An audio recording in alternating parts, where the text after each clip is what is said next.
Good YouTube, it's your boy Chuck. Now for this video, I will react to Drake disses Kanye, and Kanye has responded. This is my first time watching this. This is actually recent. I think Drake is trending on Twitter with 122,000 tweets. If y'all new, hit that subscribe button, turn on notifications, follow all my social medias that's at the top of the screen, and comment what videos you want me to react to next. If anybody is Drake fans or Kanye fans, like up this video, subscribe, turn on notifications. Let's get into this video, y'all. What's poppin', y'all? Trippie Redd album just dropped last night or 2 nights ago. Whenever albums usually drop, Thursday night. And If anybody heard Trippie Redd new song featuring Drake, hit that like button and comment what you think about that song. he had a Drake song on there, but it didn't drop the original night. That's why I'm saying last night. His song with Drake, Betrayal, dropped last night. And last night, Drake, amazing, incredible transition into the Drake verse. I'm not gonna lie, that thing was magical, beautiful, great song. Honestly, the ability for Drake to hop on a track like that with that kind of beat and instrumental, something he never gets on, and still kill it, is just a testament really to his musical ability. I ain't gonna lie, that song was fire, no cap. But he dissed none other than Kanye West, or can we really call it a diss? He came at Kanye West, we'll put it that way. And the lyrics were as follows. I done it all, it's like I'm shorty low. All these fools I'm beefing that I barely know. 45, 44, burned out, let it go. You ain't changing shit for me, it's set in stone. Rolling stones, heavy stones, precious stone, let me make my presence known. And this is coming at, obviously, Kanye and these media outlets and a lot of other people saying that Kanye's been holding back his release date for Donda because he's waiting for Drake to drop so that they could drop and then have a head-to-head battle, which I think would be beautiful for us as listeners and consumers because we haven't really seen something this big. Y'all think that would be lit if Kanye drop his album, when Drake drop his album? That would be like a battle versus battle, no cap. Since 50 and Drake, or I should say 50 and Kanye West. I'm tripping out. When it was Graduation versus, it wasn't The Massacre, no, it was the third album. Curtis, I think it was the Curtis album. Correct me if I'm wrong in the comments. But yeah, that was a huge head-to-head. And this is amazing for us because we get to see both of them will gain more sales because of it. Me personally, I think Drake is washing Kanye in sales. I don't even think it's going to be close. Who you think gonna have the most sales for the first week, Kanye or Drake? Let me know in the comments. I potentially think Kanye would get half of Drake's sales if they drop on the same day. That's how crazy it is. Drake says this about Kanye West. Some people were saying that the 45-44 is in reference to Pusha T and Kanye because Kanye West is 44 years old. But the 45, it doesn't really make sense because Pusha T is 45 years old. Actually, Pusha T is 44 years old. My mistake on that. Pusha T and Kanye West are the same age. So why would there be 45? I don't really know. It could be in reference to 45mm, but Drake doesn't really usually have violent disses like that. I don't know. Maybe they just rhyme. It's also interesting that it's on a track called Betrayal, which I think Drake feels like he was betrayed by Kanye West. And Drake is the type of person that you can't really overthink too much because he really is meticulous with the references that he drops and what he wants people to understand something is. Now, Kanye West actually replied to this and he just posted something which was a conversation on Twitter, and the conversation was being had in iMessage in this big group chat where in the beginning you see today 12:28 p.m. you added Pusha to the conversation. Kanye West posts a Joker picture and he says, I live for this. I've been messed with by nerd-ass jock niggas like you my whole life. You will never recover. I promise you. And then in this chat, who knows who else is there? It's probably Virgil, Travis, all of these other people. It's kind of interesting to see that he's beefing with Drake or going back and forth with Drake. And then also in a group chat with him, possibly. Otherwise, who would he be sending this to? With the Drake and Kanye West issue, it's a very interesting dilemma I have in my head, because I didn't think there was potential blame I could put on Kanye West. But now that I think about it, and I think we should all evaluate it very fairly, regardless of who a fan you are of. I like both of their music personally. Discography-wise, I would have to say Kanye West, but I don't have any feeling towards Kanye West or any allegiance to any of these guys. But I gotta be fair in saying that Drake doesn't really start beef. If we see the beef, especially not with people that he respects and has admired and said he admired in the past while coming up. And Kanye West is definitely one of those people. Because let's just take a look at some beefs that Drake has been in over the years. There was Chris Brown, and I think it was 2012.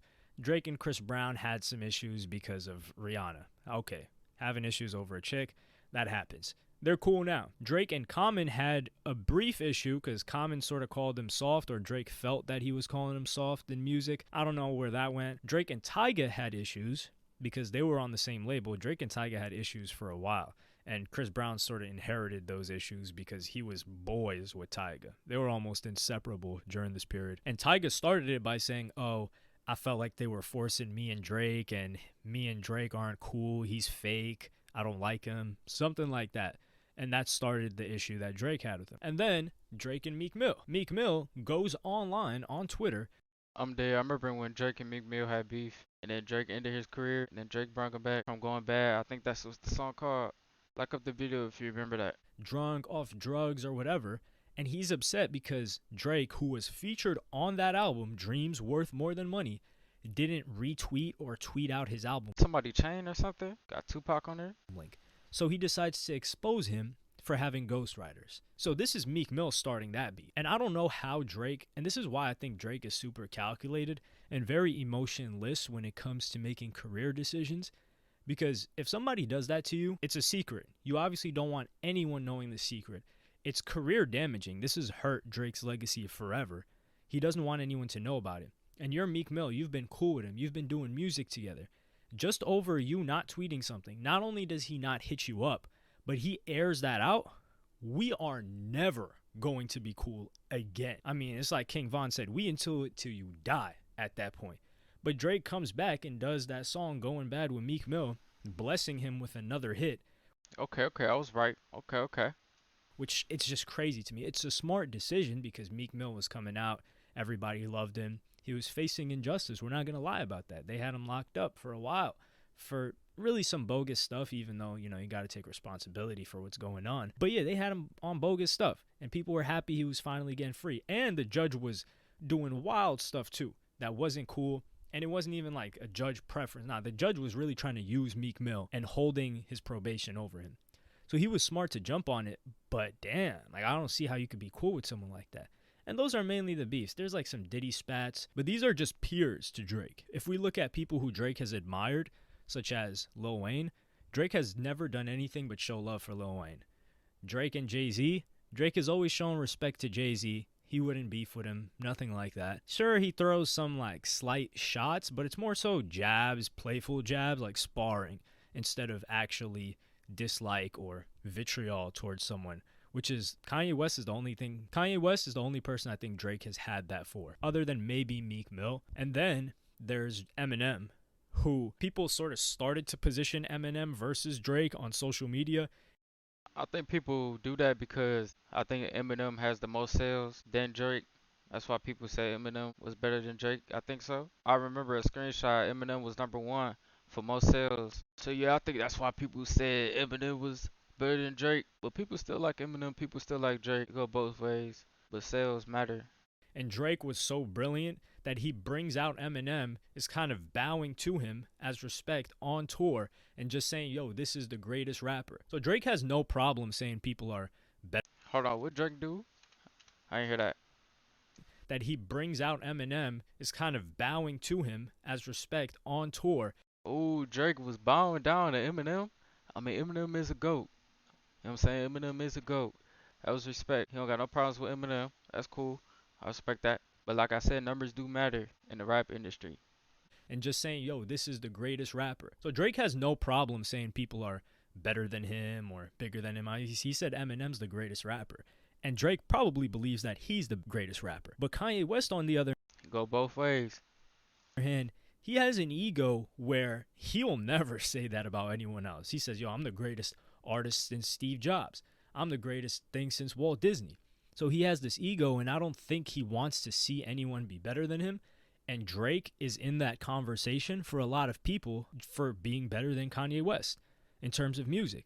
Sure, some people that are Kanye stans might say, yo, you crazy? But this is a conversation a lot of people have, and a lot of people believe that. And it's a threat to Kanye's ego, and I think that's why he's got issues with Drake. Just some issues, But we don't know the behind the scenes, because the behind the scenes, I think Kanye did something that Drake feels is messed up. And it could have been Kanye leaking information to Pusha T, who is on Good Music, president of Good Music, and has been cool with Ye for years, and use that as ammunition to come at Drake, which obviously Drake is going to feel, damn, I confided in you because I thought we were cool.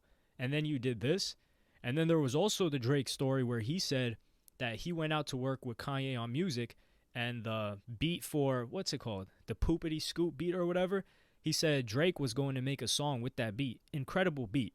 And then he said Kanye just releases it, just fooling around on the song as an insult towards Drake. And that's something that's really messed up. You could see why Drake would feel some type of way about that. So I think Kanye might have been the one to really be the actual villain in this case if we look at Drake's past. Now, if we look at both of their labels, Good Music has had artists perform a lot better than OVO. But none of these artists have really gone beyond Kanye. And I don't think Kanye has ever taken someone and said, yo, this guy's going to be better than me and bigger than me, and pushed him to that extent. Travis Scott has gotten very big, and it feels like Kanye sort of put him at arm's length. They don't have any issues or anything, but it's not like the Lil Wayne Drake type of relationship where Lil Wayne took Drake on tour. I don't think Kanye West is taking Travis Scott on tour and passing the torch like that. To be fair, Drake hasn't done that either for any artist, but that's just where I'm trying to give an example of Kanye West really holding to himself and No, I think Drake have. I think he took A Boogie. He did it for A Boogie because A Boogie said in his one of his songs, 4 minute convo. So I think that's false. Yeah, but I think that's the only person that Drake that I know of that Drake brung out on tour. But yeah, people got different opinions, but he should have added that. But yeah, making sure that he's at the top position, because I don't think he ever wants to relinquish that spot. Drake also being as calculated as ever, saying that his release date is set in stone when he hasn't released a release date or given one to us. Maybe it is set in stone and he's had one privately that Drake think he cold at basketball, huh? he knows he's going to release. But even if he doesn't have one, he can just wait for Kanye to release and then release the next week or a month later and say, yeah, I've always been releasing that date. That was set in stone. I just didn't announce it until now to make sure everything was cool. Appreciate y'all watching this video. Make sure I do like, subscribe, and share. Turn on notifications. Follow all my social medias. That's at the top. This original video will be down in the description if you want to watch it for yourself. Appreciate all the support lately, y'all. We've been going crazy. And comment how you feel about Drake and Kanye beef. But I think Drake will drop his album when Kanye drop his album. Think of is Kanye gonna drop his album when Drake drop his albums so they could battle. It's gonna be back and forth. But anyways, y'all, I'm out.